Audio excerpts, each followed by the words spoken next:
Hi, this is the Nurburgring GPF Reddit Racing League track guide. I thought I'd just make a quick little video, just really quick one actually, because I'm just going through clips and kind of just pointing out essential line technique and things, because I saw a few people were kind of missing the marks a lot at Trial Mountain, even though that was a much trickier course than here.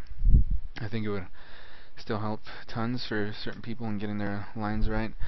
And I stress lines because everyone drives differently. So as far as the execution going into and exiting those lines is going to be different for each driver and each car.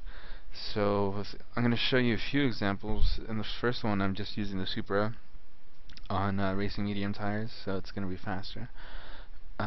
So I'm going to go ahead and take off, and I just wanted to also say that I'm going to be using turn numbers, not so much names or like vague descriptions.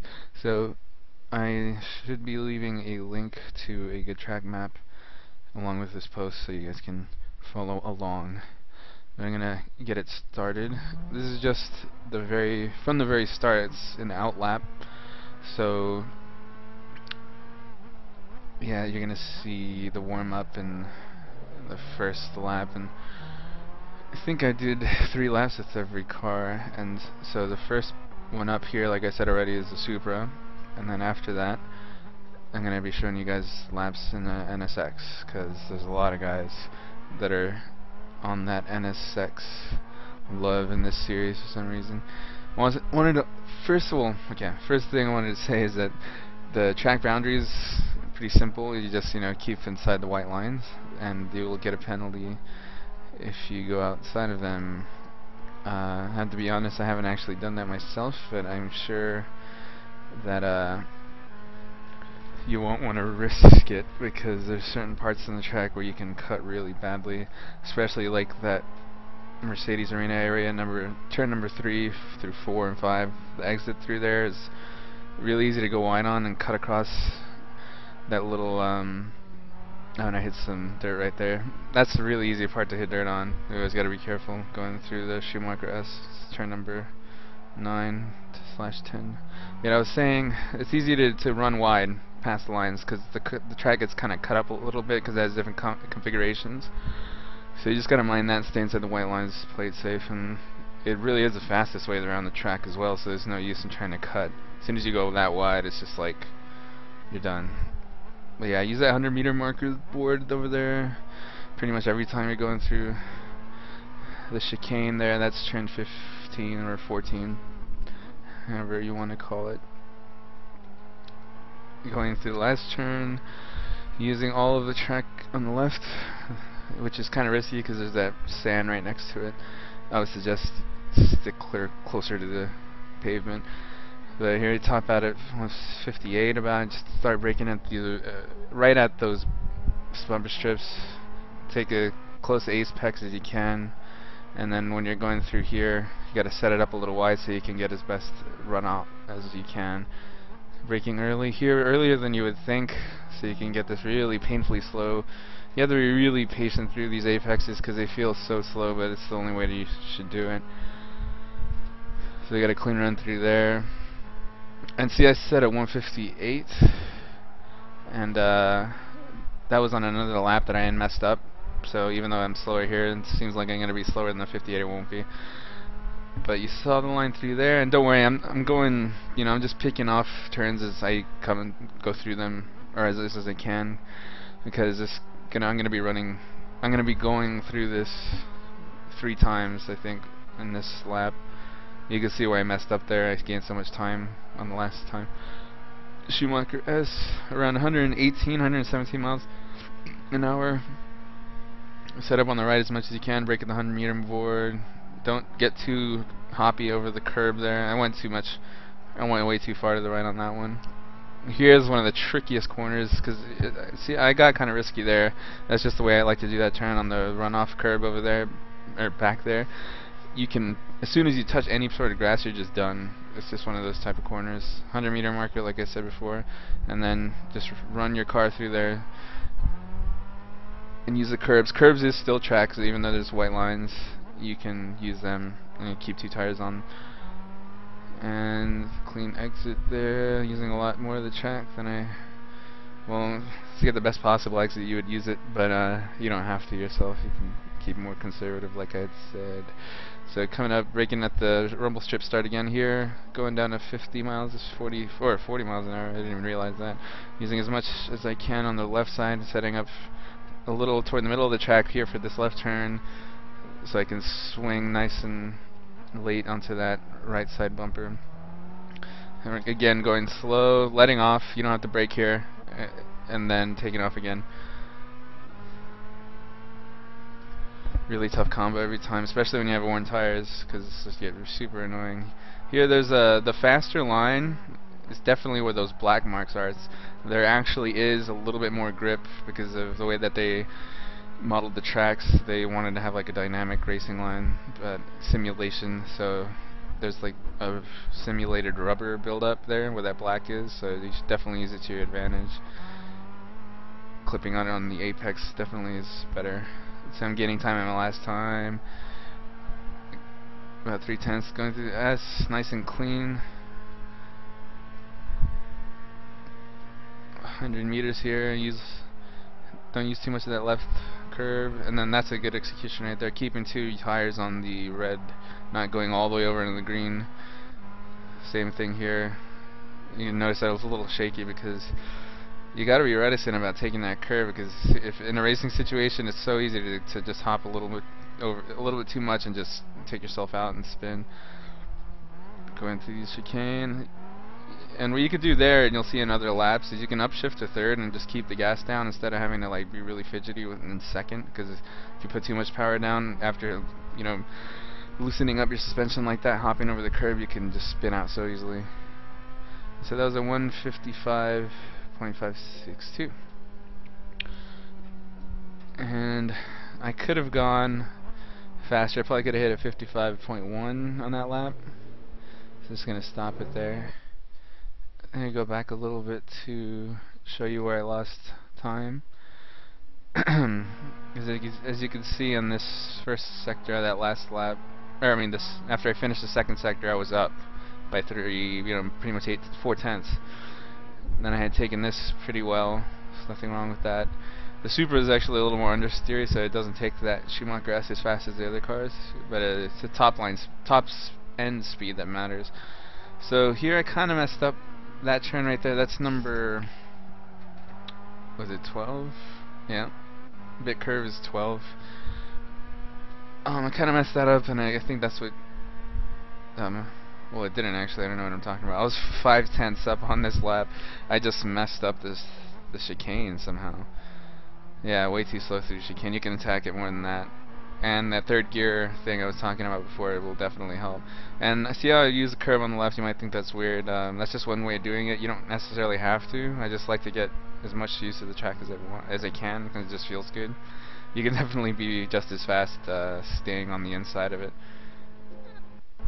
Let me just show you what like here. If I pause, I hop up on there. And that's a really aggressive way. You won't want to do that in a race. I start braking, and you can use this as your braking marker, even if you're not using that curve like I am. But there's like a white mark right there. That's exactly where I start braking. It's hard to describe. I mean, there's 2 marks. It's the last one, so it's like a pit lane marker. But yeah, start braking there. It seems like it's maybe 50 meters or so, 100 in between that. Yeah, start braking there, and get a nice clean apex, and be careful for that pit wall, because if you get too close, I've had situations where it's just turned me around in the middle of a race, and it doesn't seem like it can catch you, but it just has more reach than you can really tell from the perspective, especially this one. Yeah, nice. You'll see me on the throttle just modulating through there a lot, because it's best to keep I try to keep it at what was it, like 60, not going under 60. It's a nice general rule of thumb. You can get a clean lap. And so now I'm gonna load up NSX run, and yeah, like it says in the title, I had actually had a good lap going, but I had messed it up. Actually, we'll show that one after this successful run.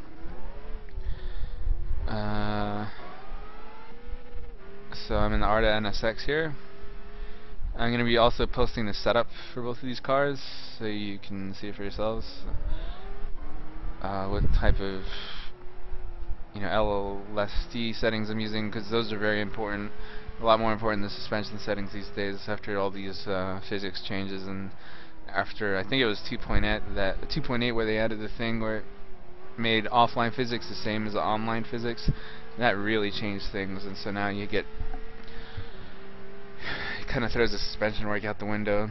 I mean, ride height's still important, but not as much as it used to be, and so differential tuning really shines and makes a difference. That's another talking point. I'll start to pause a little more so I can talk.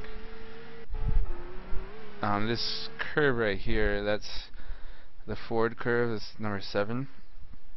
It's that quick little off-camera right-hander. The curve, I mean, it's good to use because there's not that much room here, and you want to get it as good as possible, because it's a fairly substantial straight, and especially if someone's behind you and you don't get as good an exit, they can definitely beat to the punch coming up in this next turn, which is pretty much a hairpin. But yeah, you use that to your discretion. I mean, it's obviously safer not to hop all the way on there, but I like to use it. And I also like to use, if we go back, that little, I don't even know what material that is, but I kind of use that as a sound marker, I guess, to start braking. And just stay really wide to the left, and then start going inside. It's a late apex, very late apex. You don't want to start apexing on that thing. It'll turn into a gutter, and you'll end up going really slow. And through here, you can see in the NSX, it's a little better through the S's, or through the S, because it's mid-engine. So it's really fun taking it through this section right here, and it's definitely a little bit faster than the Supra. You'll see here, I took the apex at around 80, and I used a little bit of that curve I was talking about earlier.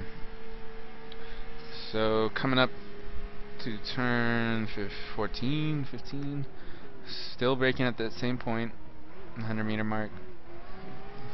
Launching all those curves. That's where I shifted in the third early, which is called a short shift, so I could put the power down more, confidently, since there's not as much. Short shifting is so you can have smoother power laying down. It's kind of like a weird ghetto traction control, and especially works in the NSX for certain turns. Like here, I don't downshift this first, I just to go to second. Even though it's lower in the RPM gauge, I can more smoothly exit out of there.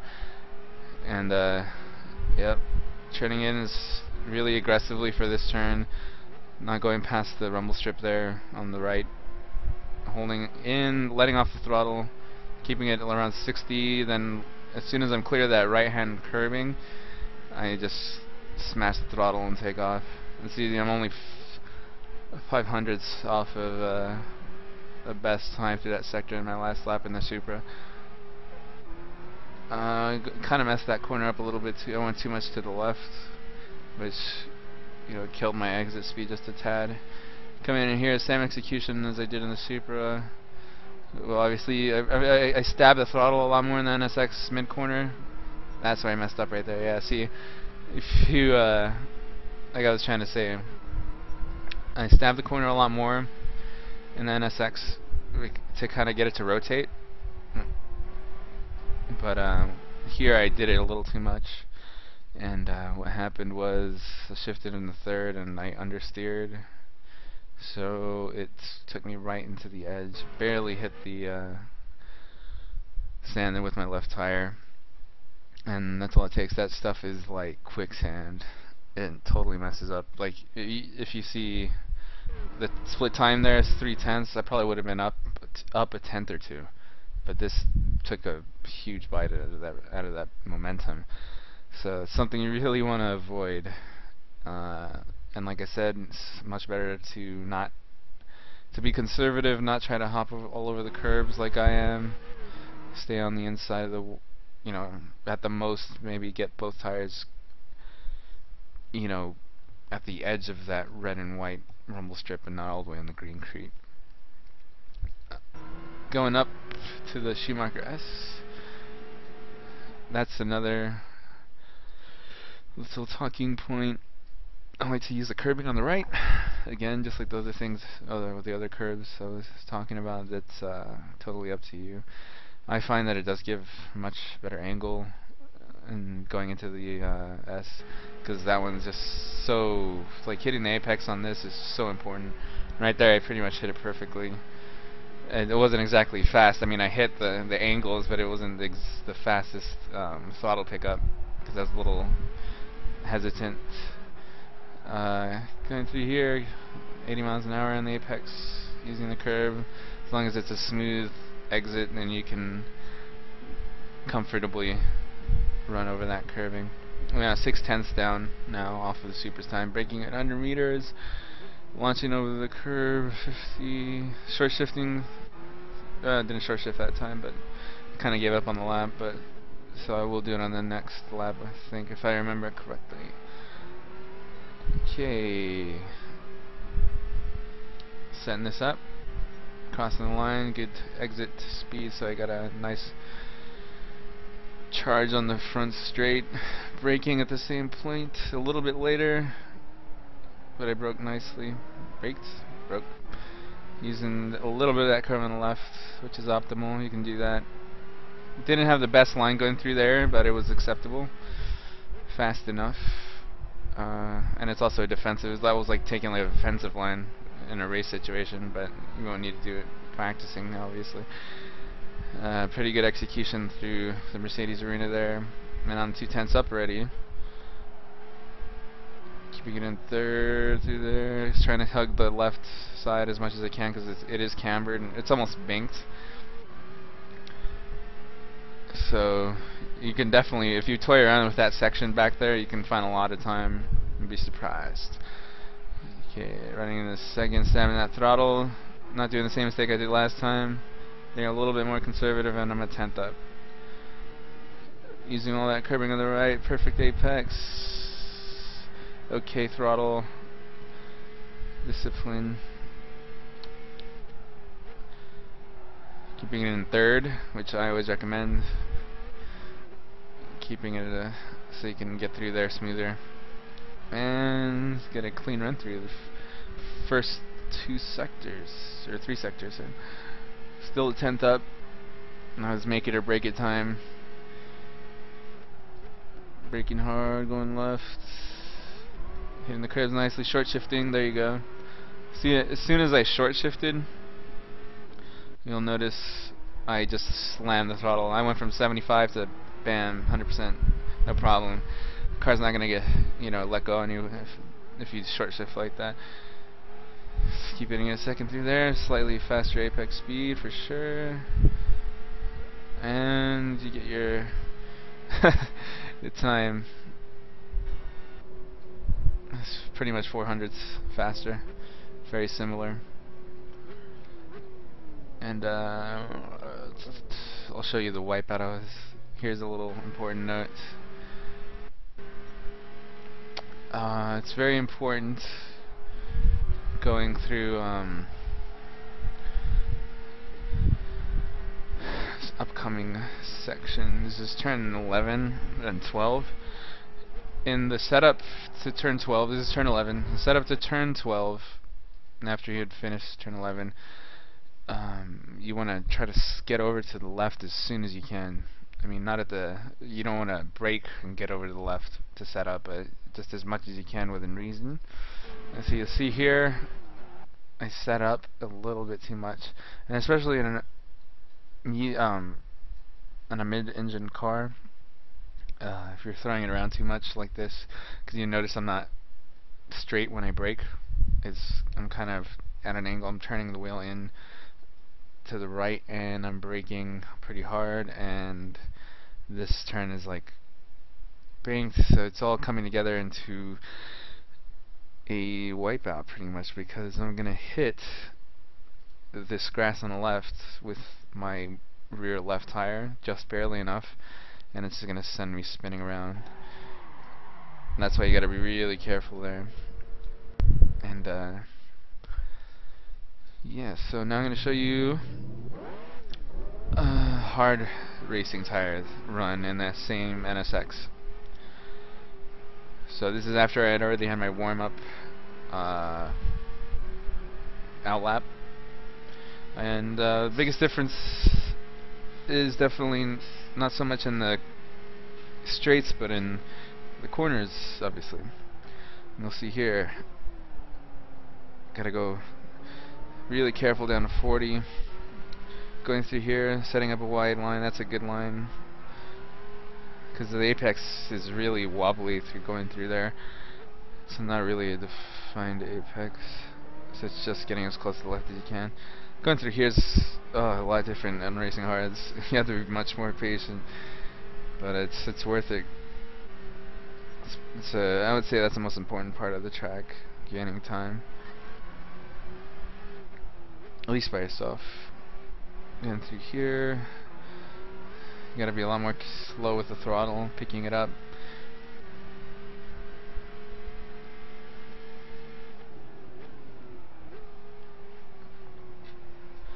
Yeah.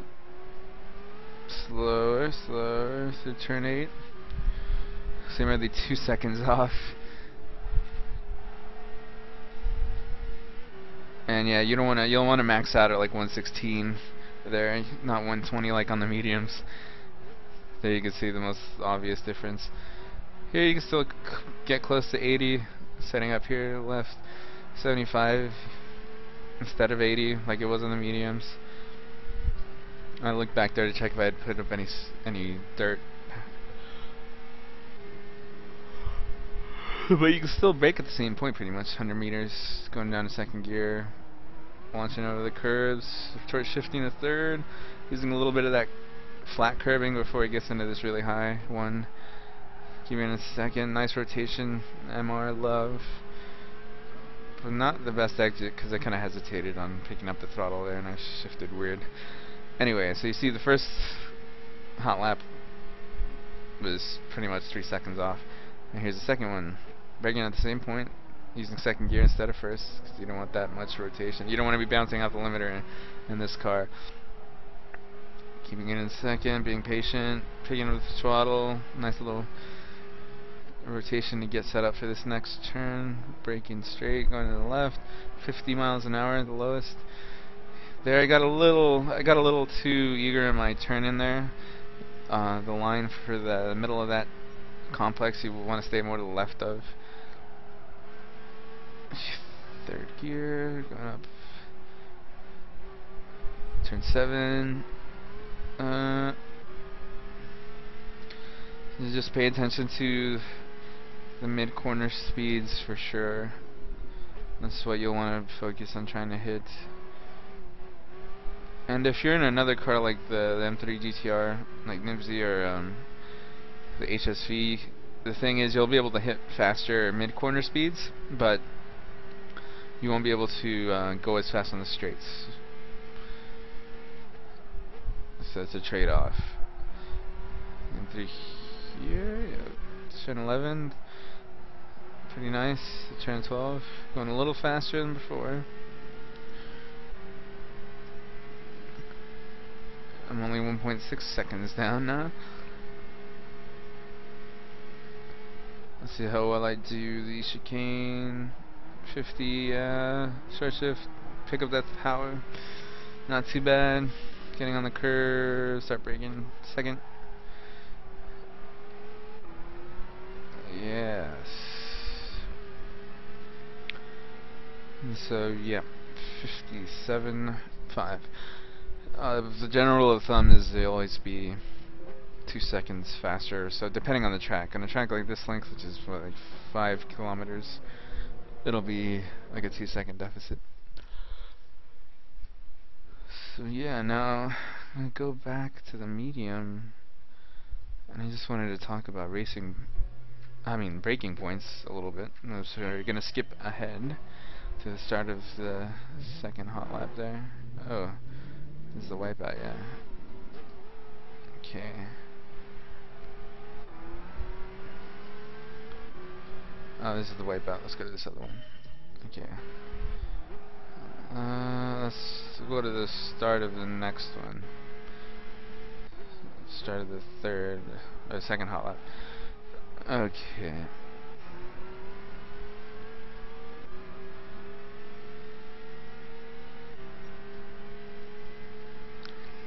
Yeah, so just, go through the video for throttle, how to do the throttle most effectively, and the braking a little bit. Just go through the video a few times and just pay attention to how I pick up the power. It's definitely a lot more touchy. You have to play a lot more with it on the NSX, but it's a good reference on proper throttle modulation going through these corners. So yeah, like I was gonna say, braking. The braking point for, and braking is one of the most important things in racing for sure. The braking point for this one changes all the time. There's not really any good reference out here, so I ended up braking all over the place. But yeah, I kind of just like to brake in the middle of this area, if that makes any sense at all. Just as soon as I start to turn in, pretty much setting up to hit the the wobbly apex I was talking about before, is where I start to very lightly brake. You'll see how small I dab the brake there. Just really light touches. Well, I do that one jab in the beginning, but that was just kind of because I was learning the car a little more, seeing how far I could take it. You don't have to jab it that much. It was pretty ineffective anyway.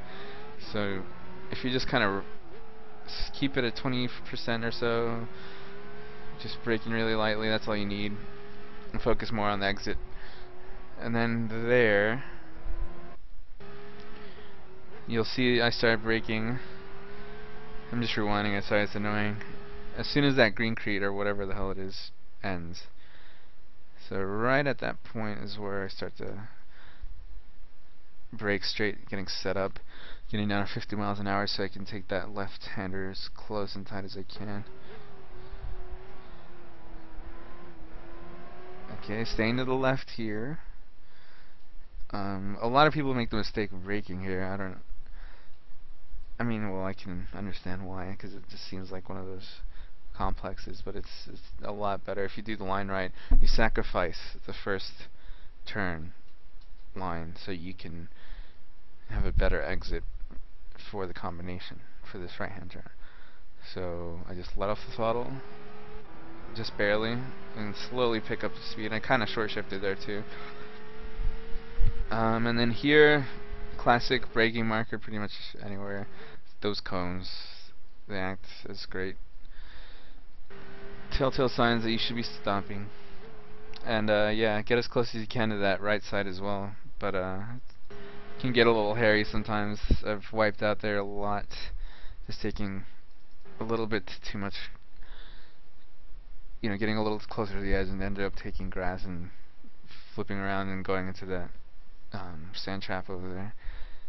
But you want to keep to the right as much as you can, because it really benefits you taking this whole line as wide as you can, because not wide, but you want to make it as long a turn as you can, so you can stay on the throttle and get a great exit. So you'll see there my apex speed was 90 or yeah 89 or so, and then I went all the way to the right over there, and then I set up as much as I can. Now here it's really tricky braking. If you go fast enough, you'll start trail braking and moving over to set up for this next turn. This one I've seen different people do it completely different than I do. I only know of me and a few guys that do it this way, but others like to, instead of going all the way over to the right on exit here, they keep it slower so they can go more to the left and kind of sacrifice the turn, like on the that complex turn like 3, 4, 5 I was talking about earlier. So they'll stay more to the left so they can get a better angle on the exit for this next turn, which is I think turn 7. And see, I don't get as over. You can get over more to the left there. This is as far as the left I go, and it's not optimal for the exit, but it did get me through that last section faster, so it kind of makes up for it. But if you're in a battle, you'll want to actually not do this. This is like a hot lap line. So if you go over to the left more, and there's a guy behind you, and he tries to take the inside or something, he's going to lose out a lot more, because he got a way better setup for the exit here. So it's still a decent exit, but you have to, you know, put in more lock and slow down a little more to make it. So that's the only problem there. And then here, I start braking as soon as that stone works, patching starts. That weird old style curbing. What's the gutter? I never get back on the brake, just modulate the throttle, keep it at 60, hop up over that curb, and then here you don't brake either, you just let off the throttle. Find the speed that you're comfortable with. 100-meter marker works great there, nice and easy. And then, as you saw how lightly I broke there, just boom, a little tap. Sometimes if you get through, if you don't use as much, if you don't have as much speed going through the exit of this turn right here, sometimes you don't even have to brake. You can just let off the throttle earlier and just kind of coast it, and it can be just as fast. But if you're being aggressive on a hot lap, definitely just set up your turn and brake just a little bit so you can start rotating with a little more ease. 100-meter marker, bam. Down the gears, short shifting, losing a little bit of that curb, and then braking here at that white marker I was talking about earlier, and you're good. That's a lap. So hopefully some of you can learn some good stuff from this. If you have any questions, you can let me know for sure, but post to the Reddit thread. I'm not sure if I'll be able to catch questions posted to YouTube. But definitely practice getting your line right first, and then you can work on like apex speed and your entry and exit technique. But Nurburgring is, you know, the GP track is definitely one of the funner tracks to unlock secrets from. Because it's just like it seems like every time we go back to it with my other group, it seems to just get faster. Like everyone just seems to have gotten faster because there's just so many ways of executing different turns. That's why it's a lot of fun. But yeah, that's the basics of it. I hope a lot of you show up on Sunday. We can have a good race, and I'll try to make another one of these for whatever track we end up voting on next. And so this is for the race on the 27th Sunday. So yeah, thanks for watching, and have fun practicing.